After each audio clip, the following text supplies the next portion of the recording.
Greetings, one and all, and welcome to Monster Road Trip. I decided that it would be a great idea for some reason that all of Valentine's Day week I was going to be playing dating sim style games. I will say that this came with some type of trigger warning about certain scenes and certain things happening in the game. I don't know what any of them were or are. I don't know if any of the scenes in this get sexual. I really hope not, because apparently they're all supposed to be high schoolers, so that'd be really fucked up. But I'm gonna play this game regardless. Also, I just did jujitsu, so my throat is killing me. Do you want to hear awesome voice effects, or would you rather make them up as you go? Voices, yay! Please, for the love of the gods, give me voices, dude. My throat is killing me. Oh, it's multiplayer. Okay. How many of you are there? Just one. Alright. The true survival co-op experience, including a player performance ranking at the end. Your standard road trip experience. Standard initial resources. Extra attempt at deep conversations. Ah, the road. That mythical beast of asphalt. Oh, hold on.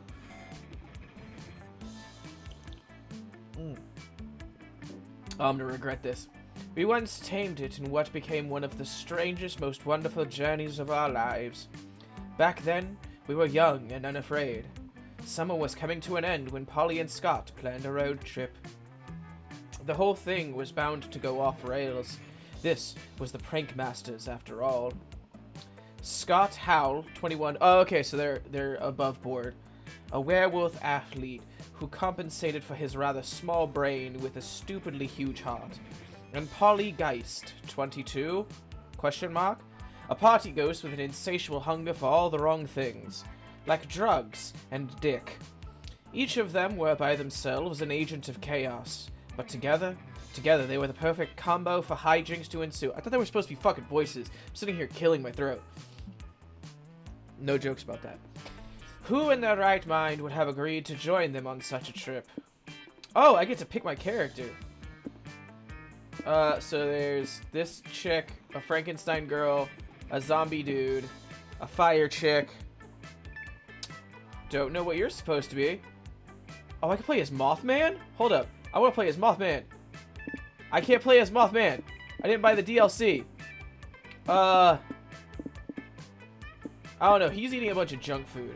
Name, Brian. Pronoun, he. Okay, yeah. Okay. Cool. I'll be Let's Brian. go.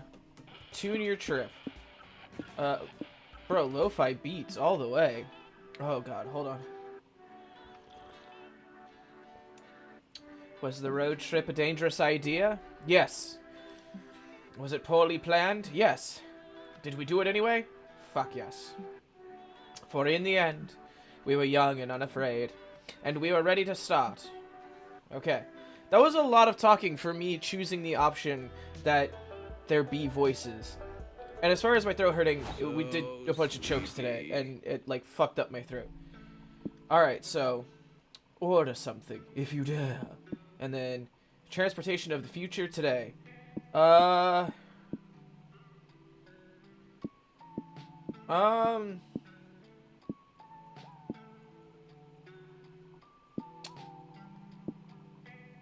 so let's go to Doomsday. Cool, I could eat some fries. Well, by eat, I mean drink, and by fries, I mean vodka. Okay. You read about this diner on a listicle of the top 10 most cursed restaurants you should never ever visit. So hungry. Obviously, you took that as a challenge. Seriously, after all the dark magic you've messed with over the years, you think you can handle a diner. So now that you are here, what do? I don't think this is a dating sim. Polly, I've been meaning to ask you, how do you road trip? Scott. There's no shame in asking, Scott. Let me explain. All of us will share 6 essential resources, and we need to manage them wisely to keep this trip afloat. So we need to be careful, because the choices we make during the trip can affect these resources. And if one of them depletes completely, we can kiss this road trip goodbye. Oh, I get it. So our goal is to avoid running out of any resource and keep road tripping forever. No, the goal is to reach one of the 6 destinations every road trip leads to. I have this travel guide that explains how each destination requires us to hoard a different resource. You can check said guide whenever you want. Click on the destination tab on the right, or press E on the keyboard, or LB on the controller. There, you'll find the requirements for each destination and win the game. Enough exposition, narrator voice inside our heads. That got existential real quick. Nice. We get it. Keep our resources far above 0 and hoard enough of one resource to reach a destination. Let's go! What do you want to do?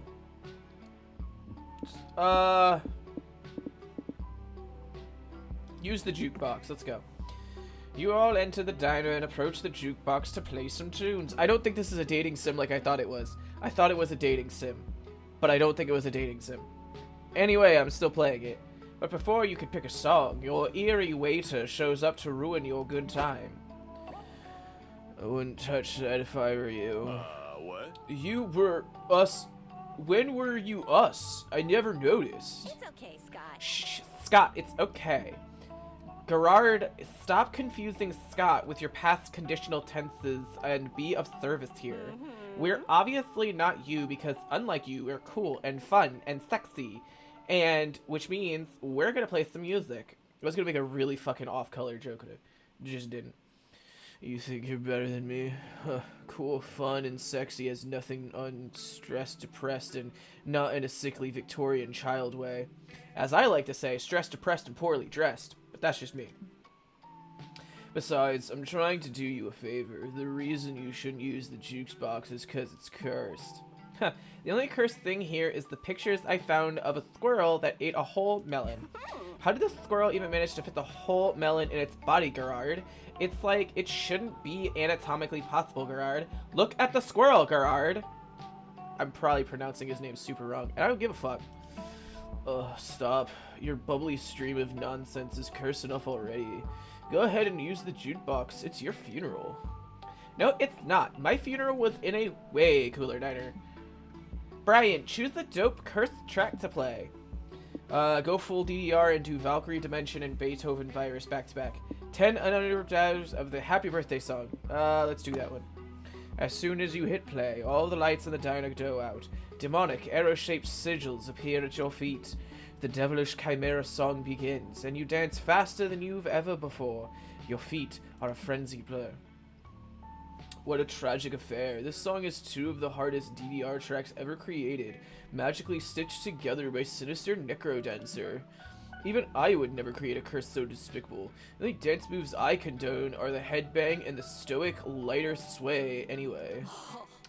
Wow, intense. How long is Brian gonna be dancing for? Who knows? You can't stop dancing. You dance out of the diner. You dance all day, every day, ceaselessly.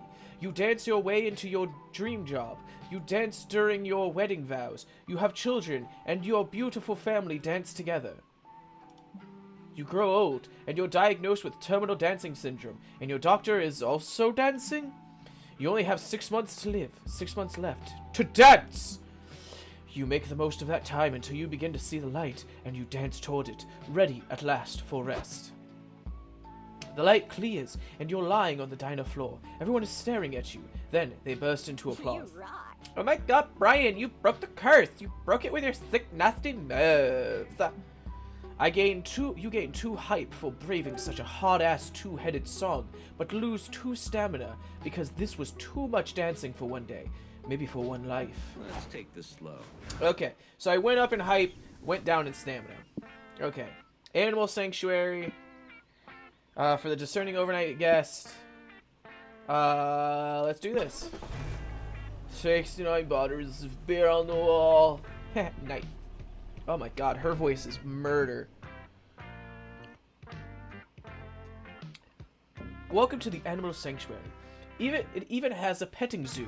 There are dogs, cats, goats, bunnies, alpacas, ducklings. Oh no, goose.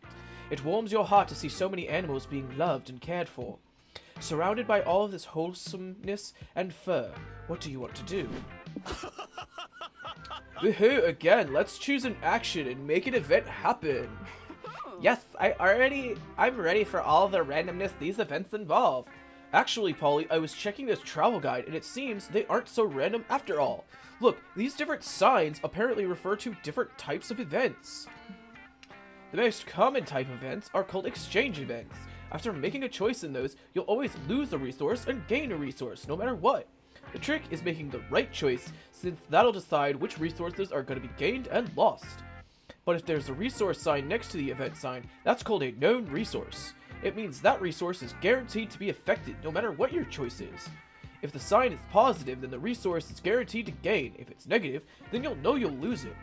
Like, for example, if we see an action with this sign, we know we'll lose money here. Our choice will only determine which resource we'll gain.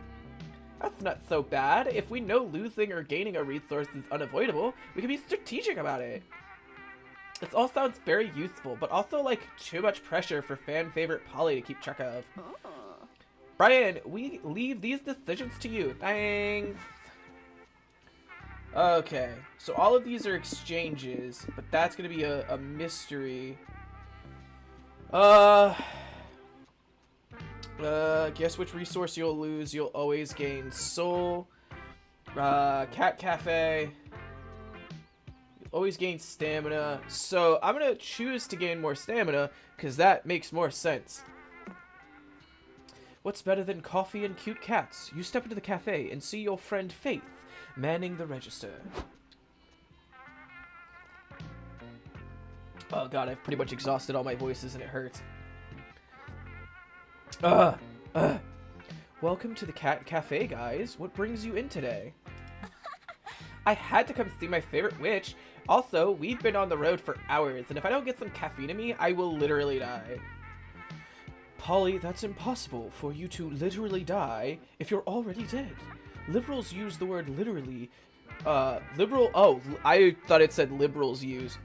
Liberal use of the word literally destroys the true meaning. Mama like it. I love it when you talk nerdy to me, boo. Thanks, and thanks for coming in and supporting the cafe. The cats here really love the attention and playtime. That's good, because I've got a pussy here that could use some playtime. Behold! Polly holds up a cat she befriended at the cafe, and then drops her pants and bends over asking to be railed. Okay, but for real, I was talking about my vagina in case that wasn't clear. Polly, I'm working now. My shift ends in a few hours, though. I can text you then. For now, I can get you guys anything to drink. Oh, can I get you guys anything? Yes, please. You didn't come here just so Polly could flirt. What do you order? Cat coffee, made for cats. Cat coffee, made by cats. Cat coffee, made of cats.